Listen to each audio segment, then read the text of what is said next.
moded systems. They're looking for simple, reliable, flexible, secure, and easy-to-budget video conferencing solutions.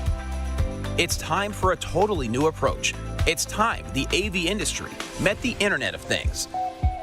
Introducing Conference Room as a Service, subscription-based products and services only from Wesco. A subscription that scales and works for your business.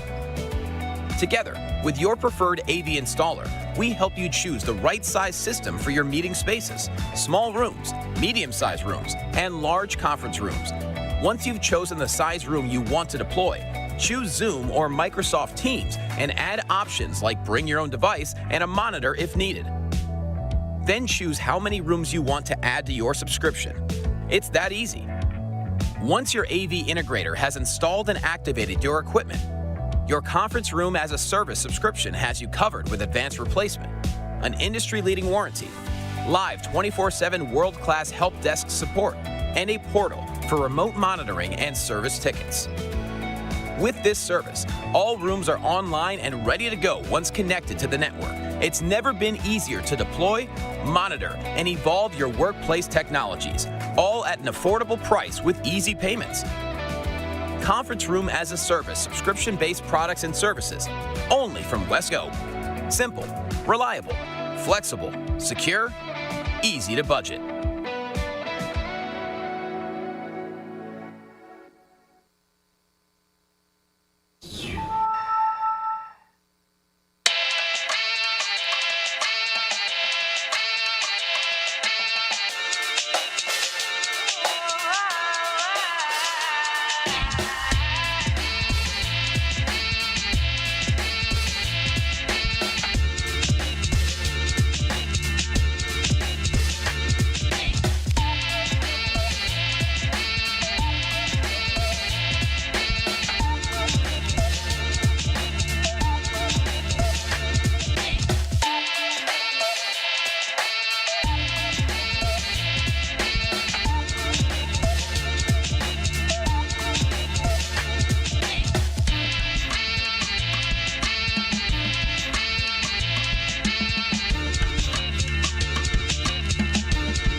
The Microflex Advance MXA902 integrated conferencing ceiling array is the first complete ceiling audio solution for AV conferencing.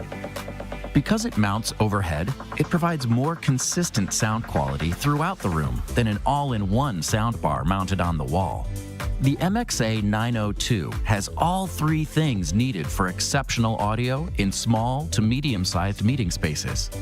First, there's an advanced array microphone with single-zone automatic coverage technology.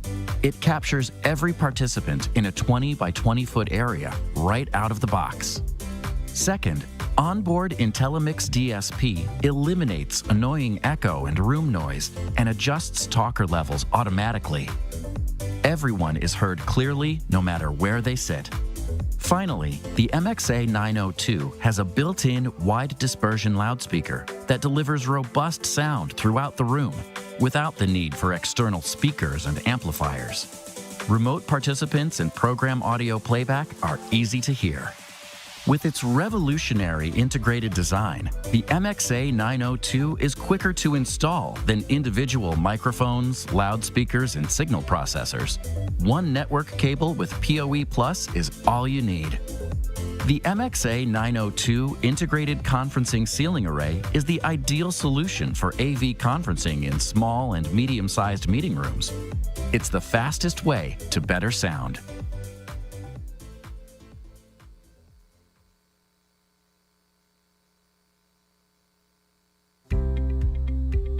If you're installing or troubleshooting network devices, you know that reliable operation depends upon the performance of the cabling and the network. With LinkIQ, you get cable testing from the world leader along with network testing.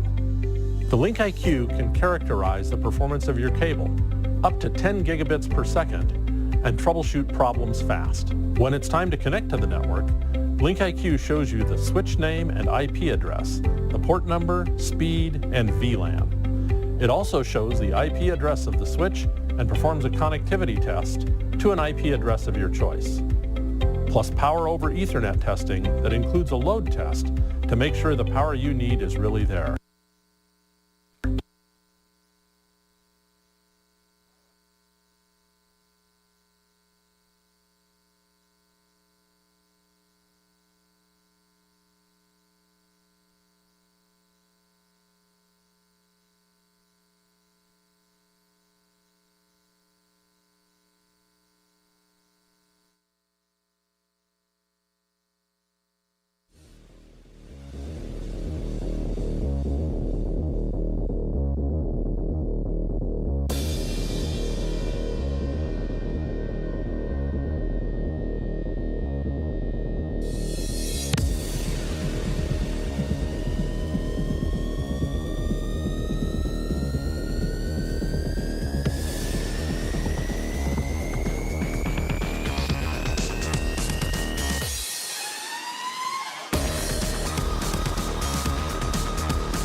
Hey everybody, welcome back to AVIXA TV's live coverage of InfoComm 2023 here in Orlando, Florida. We are live from the show floor right now at the AVIXA Exchange live booth. The show floor just opened for the first time. We are so excited to see so many people flowing through the doors already. But if you're tuning in online, we are so grateful to have you in here as well. If you're in person, be sure to come stop by here at the booth. We've got a fantastic show for you today. I am one of your hosts, Ben Thomas. And I am Samantha Powell. As Ben said, we have a wonderful panel today for you, and it's going to be another great show. We're going to start off with the great people at Crestron to talk about some of their most latest and greatest technology for conferencing and collaboration. Then we're talking immersive experiences, one of the hottest topics, not only here at InfoComm, but in the AV industry as a whole. And then we're going to finish up with a really great organization that's really focused on empowering women and getting more women in the forefront of the tech industry, and that's Gals in Gear. So I think it's ready. It's time to go start the show. I think it's time. Let's do it. Let's go.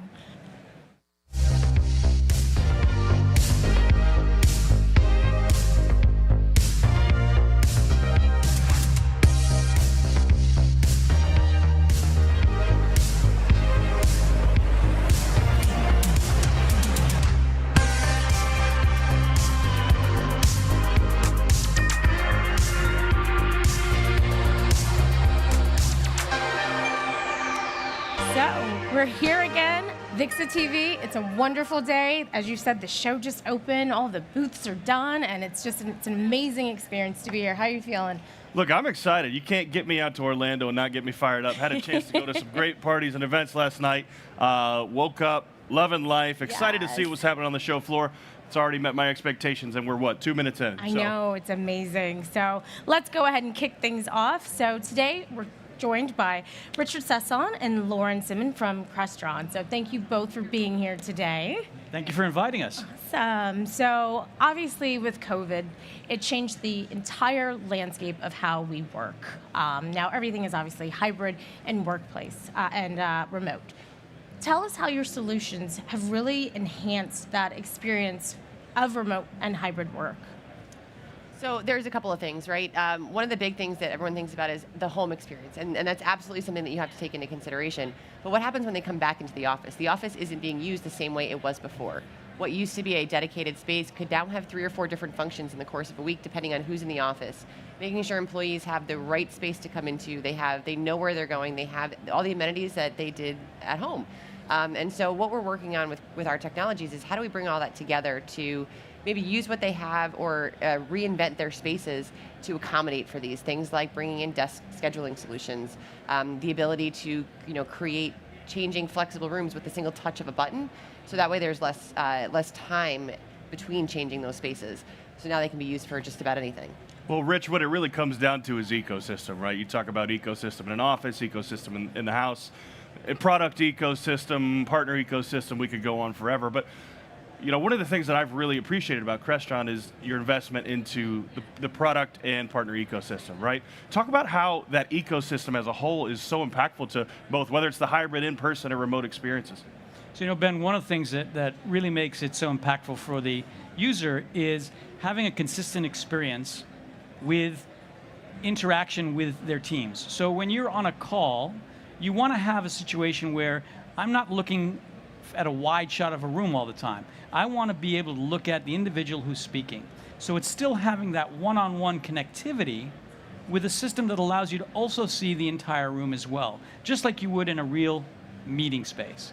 And by having the proper ecosystem in place, you're able to accomplish that with the Crestron solutions. You're able to choose a system that's going to meet the needs of the modern workplace that allows customers to have an equitable meeting experience so that they're comfortable having a conversation one-on-one like we are here without having to go and say, okay, I'm just looking at a guy far, far away in the bottom corner of the room and they're this big, and that's not the most beautiful pixels you've ever seen. It is. It's the nice, wonderful dot over there. I think that could be Samantha. I'm not sure, right? But having that situation where I can see Samantha, I can see Ben straight in the meeting when I want to, and yet I can look at the whole room and see the reactions from people and understand what's going on. And having that ecosystem that allows me to have those conferences is very important, but it goes beyond that. It's not just the meeting space that is there.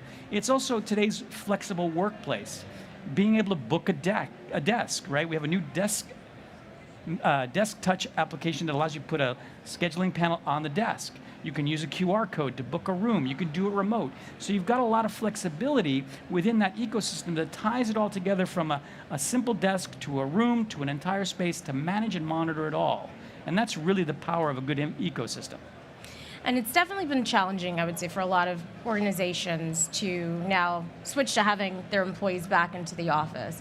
So what are like some of the top things that you can, help and suggest that they look forward to doing and incorporating into their spaces, considering they had, the older technology, and now like what things do they really need to focus on? Well, I think the most important thing that any organization needs to focus in on is making it easy for people to transition back into the office. And if they've changed their environment from working in I have a dedicated cube, which by the way, as a reference point, cubes didn't exist till the 80s. So everyone's like, this is all major change. Actually, no, the open work environment existed well before, and now we're kind of migrating back to it. But how do you make it easy for that modern workplace to be effective? And that's what people have to ask, is how do I evolve my operation to accommodate it? Scheduling a desk, hoteling, swapping spaces quickly and easily. That's the systems you need to look at to put things in place. And then how do I actually see if people are using it, right? Maybe I booked the desk, but I don't come in. Okay, so someone else could have used that desk. So now you need a check-in feature. And that's one of the things we've put in with our Desk Touch application. You can literally walk into the desk, okay, I'm here. You're not relying on an occupancy sensor. You're not relying on someone who's going to remotely say, yes, I'm here, but I'm not actually there. You physically go in, you confirm you're there. Now you're monitoring and managing my space utilization. So from a company perspective, I really see what's going on. I can see that my people are coming back, and they are utilizing the space. I get real metrics on how the rooms are being used, how the desks are being used. And that's an important thing, is what does it really mean to come back to the workspace?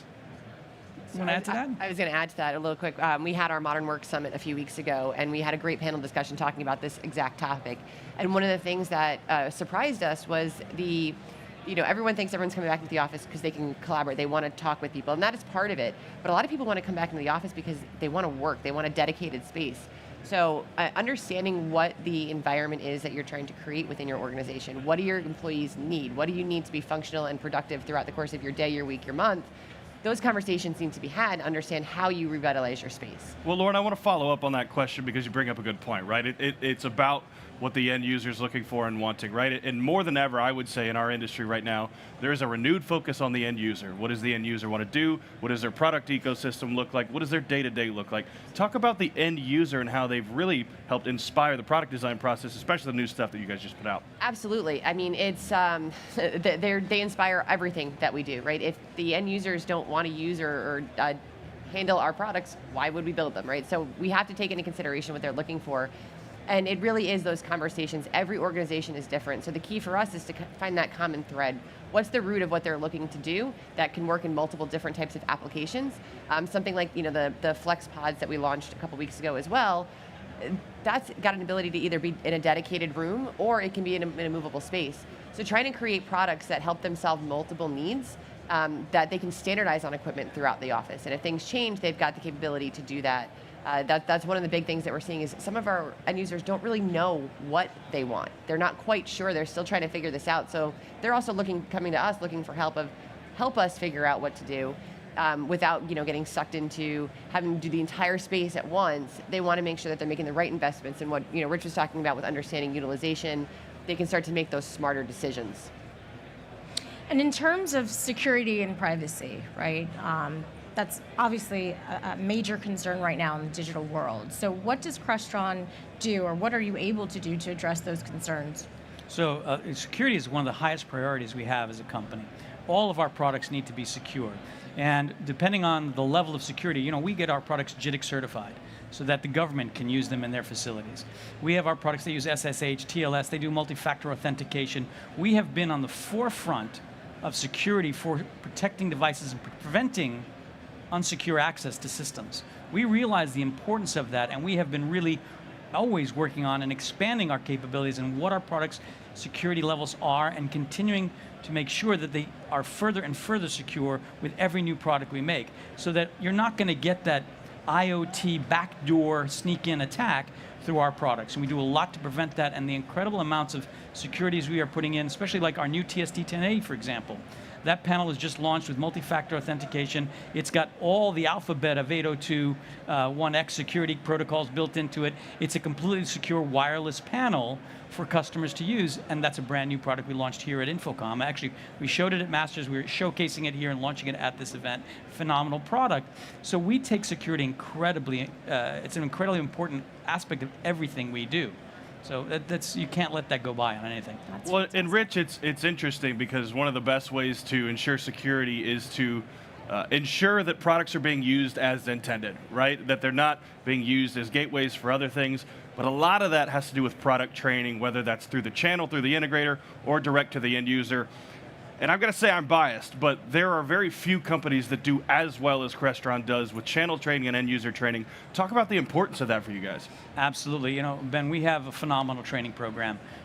In 2022, we trained 24,000 people, Wow. which is a phenomenal number of folks who learned about our technology through online training, interactive online, and in-person education. In fact, 2 weeks ago, we were in Madrid, Spain, and we had a 3-day event that was our Modern Work Summit, our Masters Training event, and it was a phenomenal education experience because you had designers, programmers, end users all in the same space, learning information about technology and how to be effective with that technology from very different vantage points. Everything from how do I design a secure system, how do I program effectively, to how do I want to use a system from an end user's perspective. And that open conversation, that sharing of ideas, the networking that takes place during an in-person event like InfoComm is huge, right? It's how do you make our industry better by having open conversations to help each other succeed. That's wonderful. So where do you see the world of, yes, conferencing, collaboration, and how can your solutions, you know, help push us forward into to whatever is next? I'll give that one to you. So it's all about flexibility, it's all about interoperability, and it's all about creating an environment that is able to change as your organization's needs do. Where we were 5 years ago is very different than where we are today, and it's going to be different than where we are in 2 or 3 more years as we start to understand what are the traffic patterns, how are people utilizing our offices.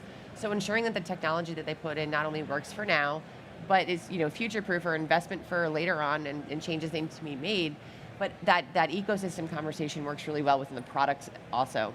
If you work within an ecosystem, it gives you more flexibility, more capability to make those changes down the line and add to your environment as new things come out.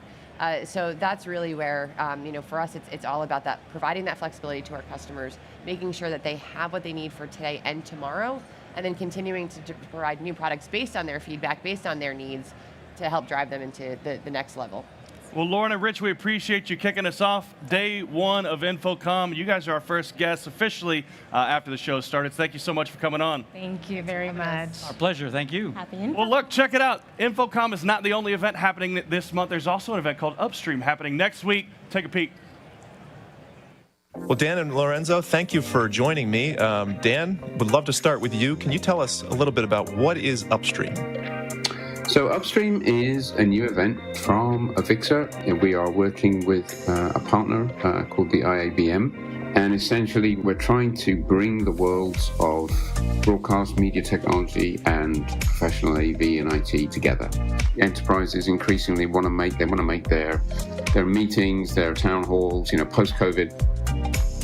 They want to make these hybrid meetings more exciting, more appealing to their employees. The people who know how to do that are broadcast people, and the people with the technology are the broadcast manufacturers. So, bringing our members on the AVIXA side, the end users of the technology and their channel partners, together with IBM members who are the suppliers of the technology. I think the big driver has been the pandemic, which has forced everyone to adapt to remote-only communications. I think now we're seeing more of a move towards hybrid communications, but it's not just that. I think more businesses are using video and media as a means to communicate to employees and consumers as well.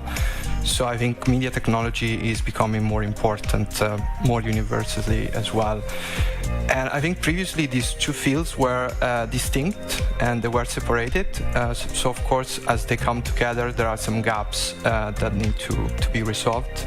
So I think it's good to have an event that brings together these two communities to talk about them and to collaborate more.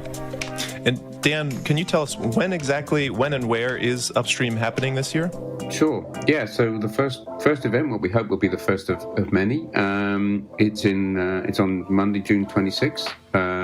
It's at the Queen Elizabeth II Centre in London, and that's a very appropriate venue because actually it is a conference center, but it has a lot of broadcast technology embedded into it because it's right opposite the Houses of Parliament in London.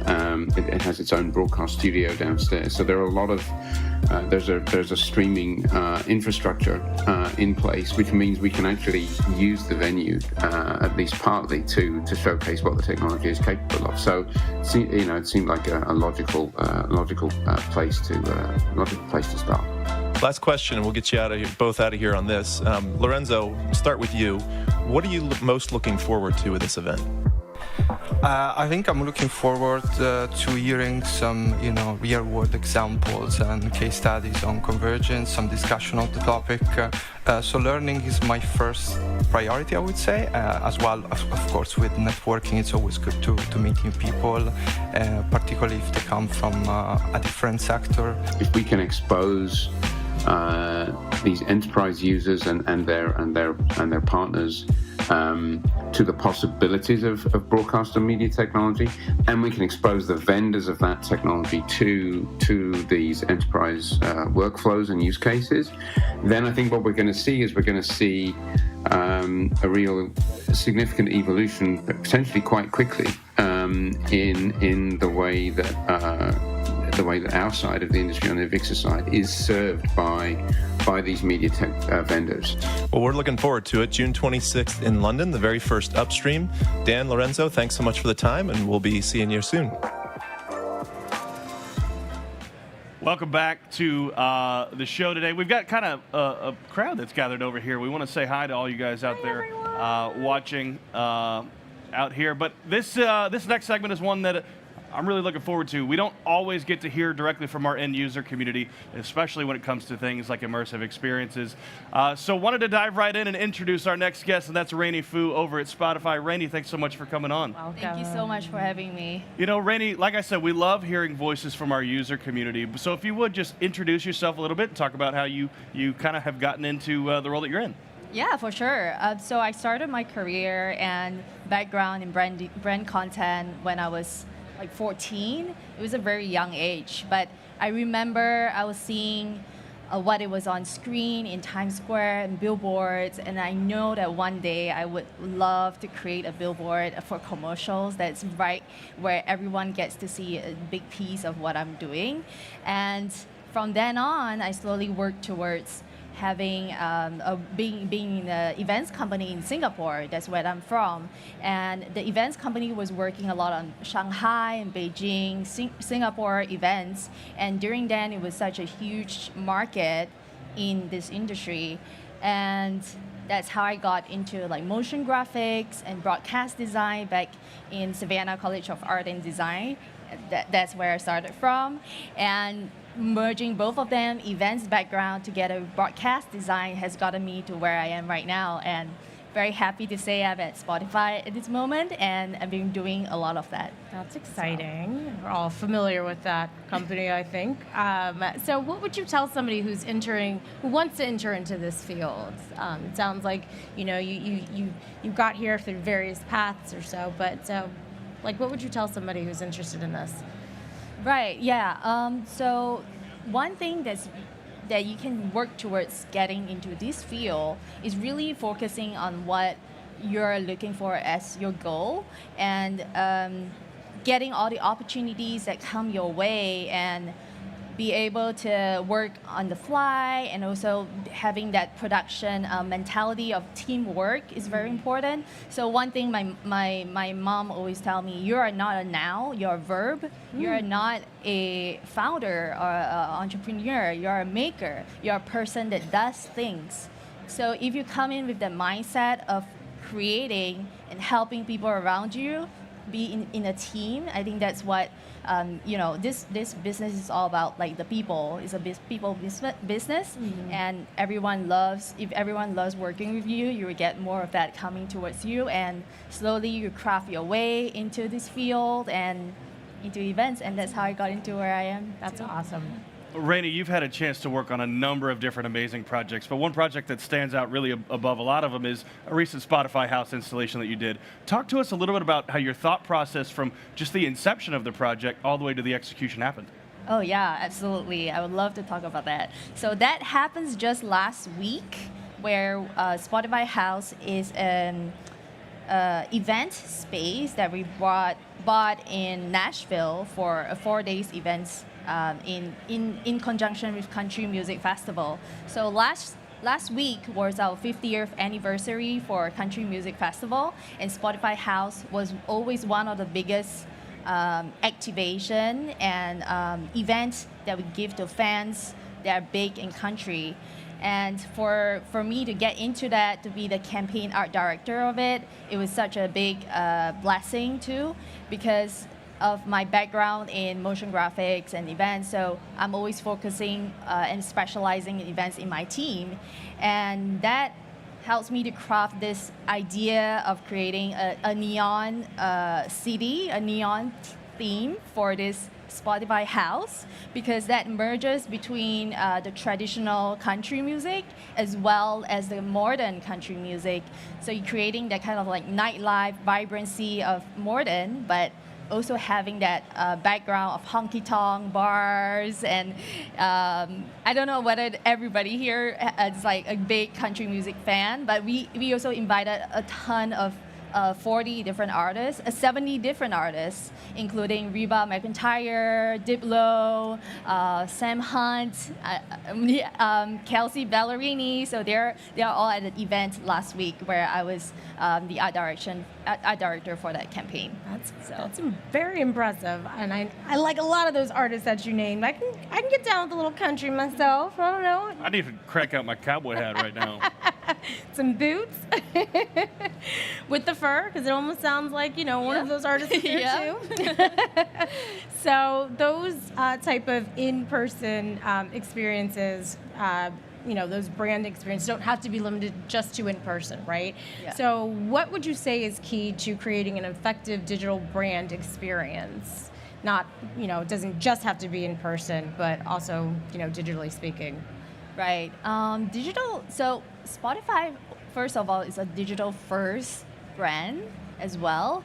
So it helped me to craft out this experience that I have right now. And one big thing about digital first experience is you have to be aware of the target that you're going for. And that includes like going on TikTok, for example, which I know it sounds very foreign to me too. And I know to a lot of people here with me that TikTok is such a new Gen Z thing that people do. But also I always believe in personal opinion is not a business strategy. So we constantly do that, having that fans first or consumers first experience is very crucial. And also the other point is consumers and creators are it's such a merging of the two different and blurring the lines of both aspects of it. So it's very important to create, say, like an event or a digital first where you engage the audience and the consumers into your event or your experience. So that goes into, say, Wrapped that we did last year, end of last year. So Wrapped is always a big party that we throw to fans every single year to show their data that's on platform. But at the same time, for what we did for Wrapped last year, we had an experience where people come in to play with us instead of just throwing out an event where they look around and be in it, but they're part of integrating and experiencing it as well. So that's a very big part of digital first. That's awesome. Well, Rennie, last question. You mentioned when you were younger being inspired by technology in Times Square. A lot of those technologies originated for the first time and were revealed here at InfoComm. What are some of the technologies that you're seeing today that you're hoping to inspire people to do what you're doing? Right, absolutely. You know, another big part of my childhood too is esports. So knowing that esports live here at InfoComm is such a big part of this year's focus, it's like mind-blowing to me because I grew up playing like Dota, League of Legends, like Overwatch, and you know, in Asia it's big, and then now that it comes to this part, and I'm so amazed and just mind blown by the technology that comes with that. And also the other part, because I'm always a visual aesthetic person, you know, art direction is my thing, right? So seeing how big and how much technology has changed from back, you know, Times Square era when I was 7 years old to what I am seeing all the big screens right here is just the pixel sharp technology and devices is just like spectacular to me. Well, Randy, we appreciate you coming on the show today. We always love hearing voices from users in the community, especially someone like you who's got so much influence in creative design. Thank you so much for coming on. Thank you so much for having me. Show. And another conversation we have all the time recently is about AI, generative AI. How are we using it in different places? I did an episode on that a few months ago. Check it out. How do you think people should be responding in the creator community, you know, that are a little bit more afraid of kind of the something from nothing AI tools? Well, the concept artists are terrified right now. And I'll be honest, they should be. I know people in the industry, like film industry, animation industry, that have used AI to do concept art. One thing that I think people need to be aware of, though, which I talked to a couple of these people, and I don't think they realize it, none of that's copyrightable, right? Nothing you create with AI, you own. So anybody can use it. So no major industry can use this to actually create content that they're going to really be able to make their own, which is huge, right? So if I create a book, say, from AI, and I sell it, anybody can go sell that book, right? It's public domain, essentially. There are no laws preventing anybody else from using that. So as far as artwork that is protected is only going to be created by humans, at least right now. So that's huge. Knowing that that the only work that can be protected lets you know that jobs aren't going away on that side. Are some jobs going to be affected on maybe other aspects where people don't care so much? For example, like blog writers. Yeah, this could change how people do blogs, for example. I know I've heard a number of people talking about how they essentially just use Jarvis to take articles that already exist and rewrite them. I know plenty of people that are doing things like this. And I've experimented working with AI and writing articles and things like that. It's definitely not good quality all the time. And there's definitely a lot of editing. It's more shifting kind of the job. It's like more strategy based, more editor based. But yeah, it's going to affect jobs to a certain extent. You have to accept that, right? If you have something that can produce, that can then be edited, it's going to affect the number of people you need to do something. It doesn't mean that there won't be new jobs created out of that, which I think is what people need to keep in mind, is whenever there's a new technology, new jobs are created. For example, you couldn't be an influencer 20 years ago. That did not exist. There was no such thing as a YouTube star, an influencer, or anything like that. So I think from that aspect, what jobs could come out of that could be way cooler than what you're doing right now. And I think keeping that in mind is more important than, oh, I might lose my job. For me, that's coming from like a scarcity mindset, being worried about, oh, we have to stay in these old styles of things, opposed to being like, what can this actually do for us? What does this actually open my time to do now? Instead of having to sit there and plug away at 2,000 words, what if those 2,000 words could just appear and then I can go ahead and start editing them? Because sometimes just getting that first pass is the most difficult as a creator in anything. And also, it's not like AI can go in there and do like a master edit, right? We aren't seeing something of the equivalent of like Shakespeare being written, like truly like in-depth, truly understanding. You can't get true tech, for example. Like you can't really have an AI write about tech and what's going actually on in there to a truly at this moment time, right? It's going to have errors. It's going to have issues. Even chat has a warning saying this could be inaccurate. So there's there's a lot going on, but I don't think a fear-based approach to this is the right approach. I think saying, where's this going to take us and how can this benefit my work and make me better is probably a better and more beneficial to that person. What are you doing now that this can then empower you to go do more of or branch out of or explore more? How can you grow yourself with AI opposed to how is this going to hamper? So I have to say, I'm really excited about our next guest. I've really enjoyed learning about this organization. It is Gals in Gear, and we are joined today with the wonderful Amy DeLouise.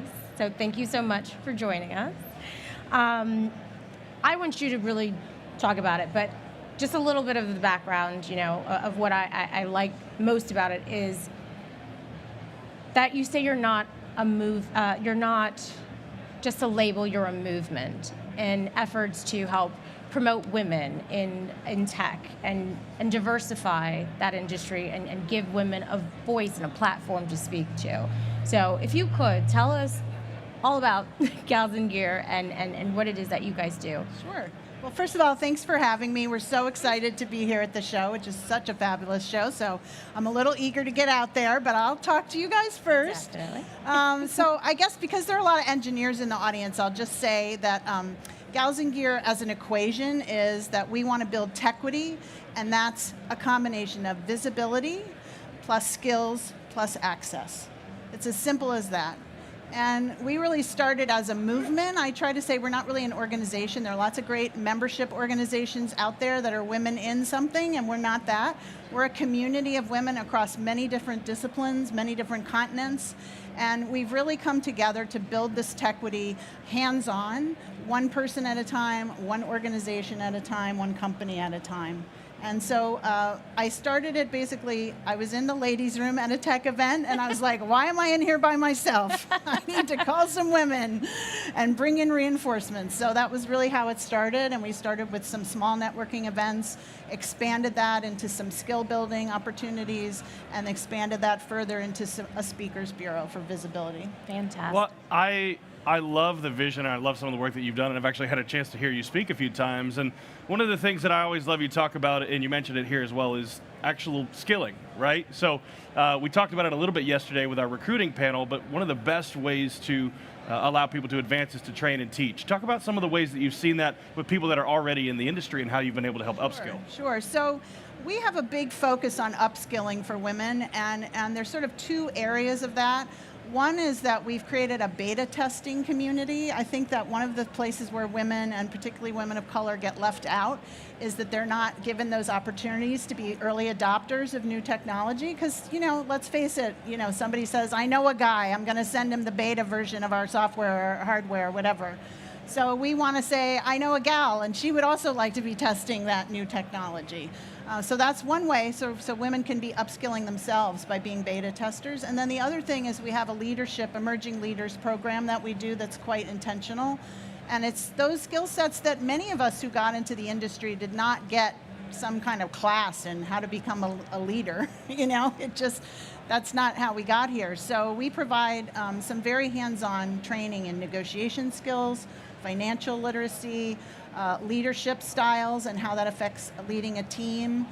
These are all areas, brand development, these are all areas where we see leaders drop out of the pipeline if they don't have those soft skills.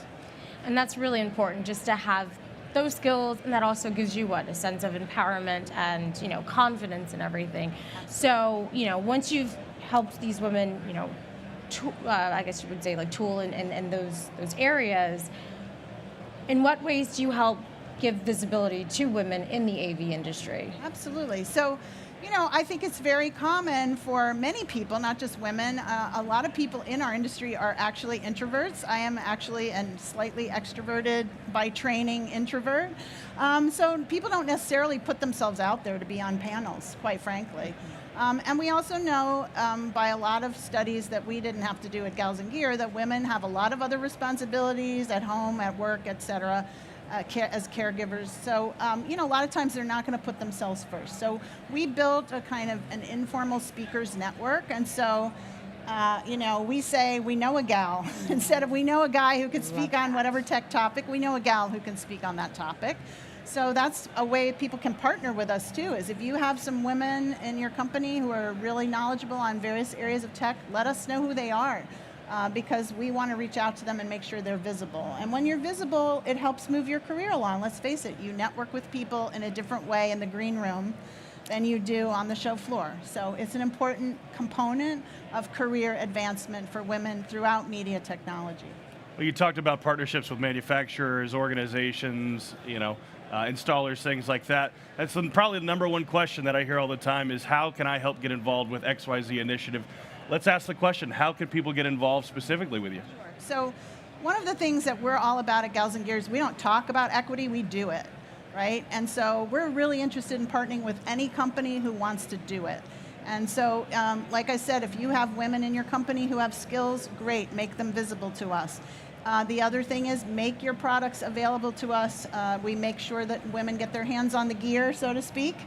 We have training sessions on various pieces of equipment and technologies that are coming out, so that's another way to partner with us. You can also sponsor our networking events and our leadership training. We also have a student program where we work with seniors in college to make sure they know what it's really like in the real world a little bit. So they do some actual production intensives with us.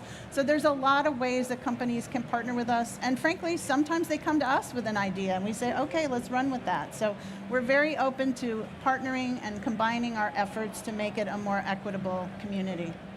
And so what type of advice would you give to women who are either already in this field or interested in joining this field, where they may feel like that they don't have that opportunity to speak up and in this male-dominated environment? Like, what advice would you give them?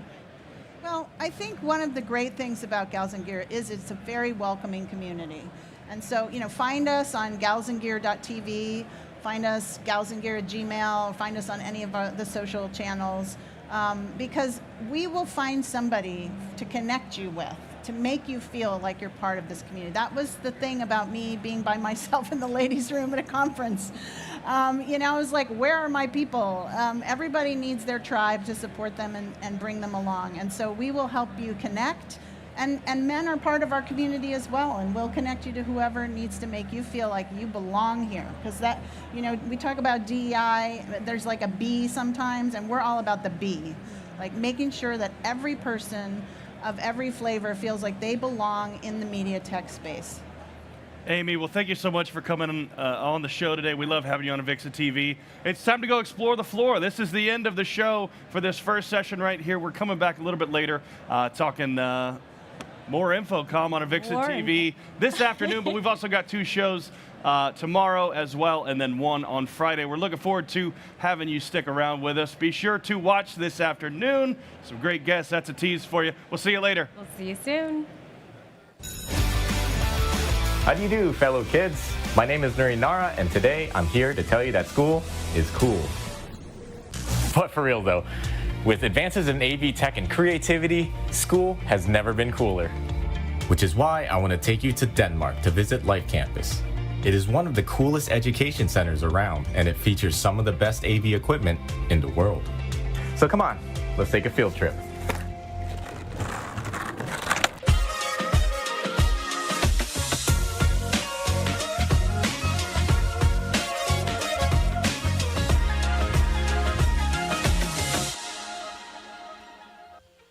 Located in the outskirts of Copenhagen, Life Campus is operated by the Life Foundation and was created by the Novo Nordisk Foundation, whose mission includes investment in scientific research and education.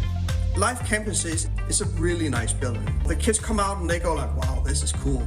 Get them inspired, get them enthusiastic about being biologists or engineers. They wanted to engage youngsters from the age of 6 up to 19, which in Denmark is from ground school to middle school to college. Classes are offered as additional coursework for kids interested in science, engineering, and mathematics.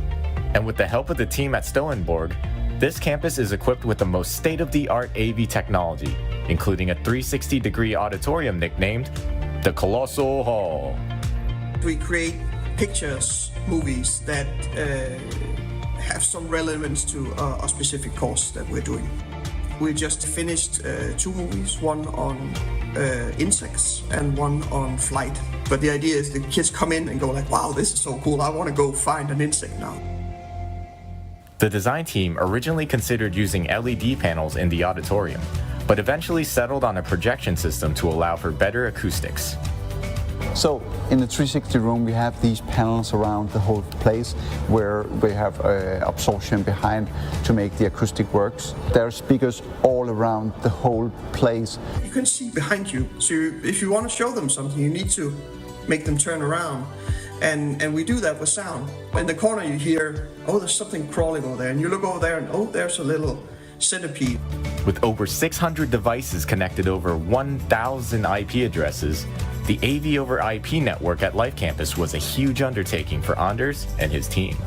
One of the things is having so much video content, audio, having more than 9 different protocols running on network, and it's extremely complex how that is put together. So we use NVX from Crestron to route video around it, and it's been a huge challenge because we're actually routing more than 20 gig of data around the rooms. Typically, with that much equipment, you'd store it in a closet or somewhere out of sight. Instead, Life Campus decided to use the AV technology as an opportunity to educate.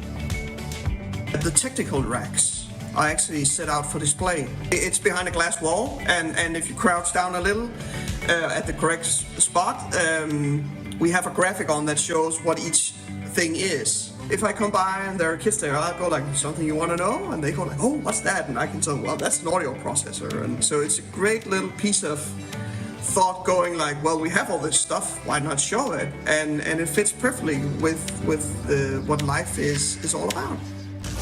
Now, what did I tell you? That is one cool school. Now, if you excuse me, I'm going to pop a 900 McFlurry off the stairs. My name is Nari Nara, and I'll see you at the next field trip.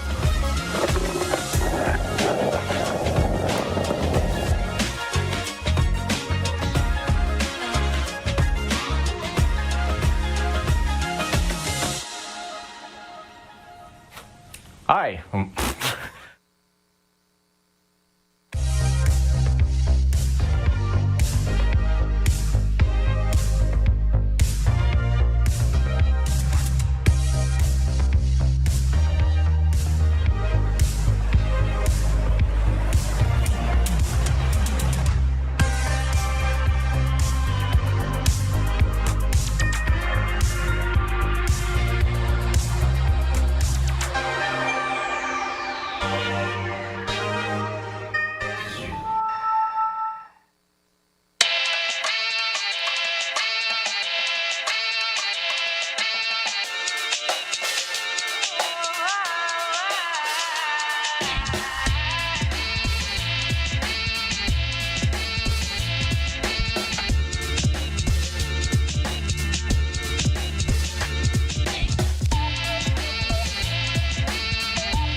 If you're installing or troubleshooting network devices, you know that reliable operation depends upon the performance of the cabling and the network. With LinkIQ, you get cable testing from the world leader along with network testing. The LinkIQ can characterize the performance of your cable up to 10 gigabits per second and troubleshoot problems fast. When it's time to connect to the network, LinkIQ shows you the switch name and IP address, the port number, speed, and VLAN. It also shows the IP address of the switch and performs a connectivity test to an IP address of your choice. Plus Power over Ethernet testing that includes a load test to make sure the power you need is really there. When you're done, store the results, then document it with Linkware, the industry's de facto standard. LinkIQ, cable testing you trust and network testing you need.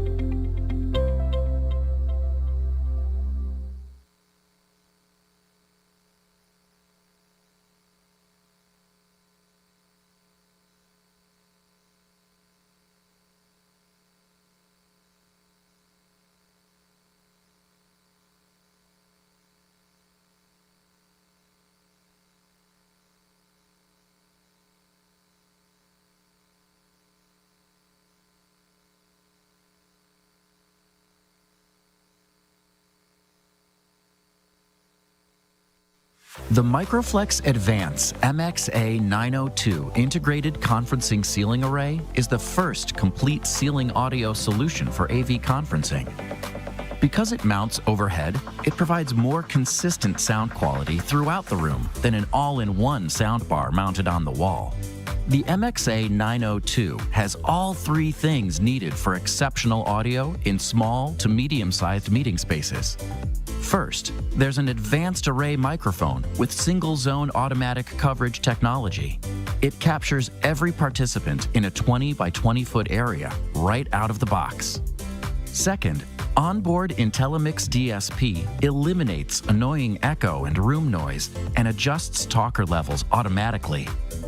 Everyone is heard clearly no matter where they sit.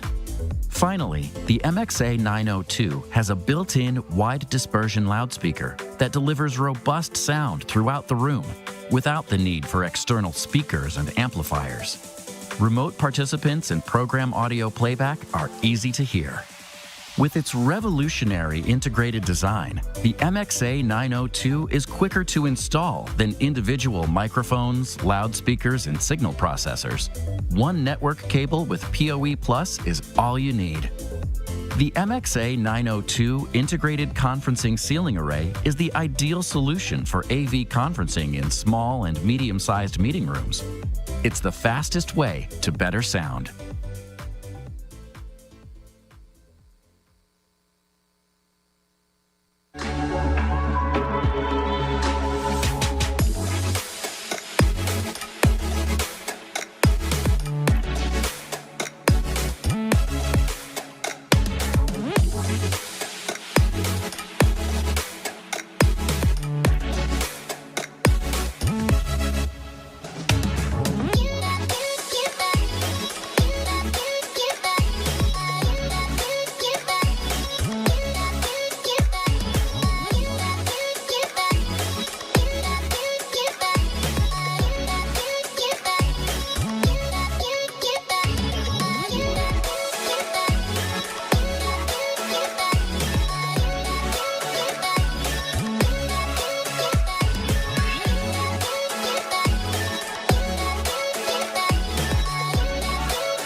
The industry has evolved over the years. Analog to digital, isolated to network, server-based to cloud-based, but fundamental pains persist. Rolling out hundreds of rooms quickly and reliably is difficult, time-consuming, and expensive. Complex equipment frustrates staff, managers, and executives alike. The recent shift to hybrid offices has organizations considering replacement of outmoded systems.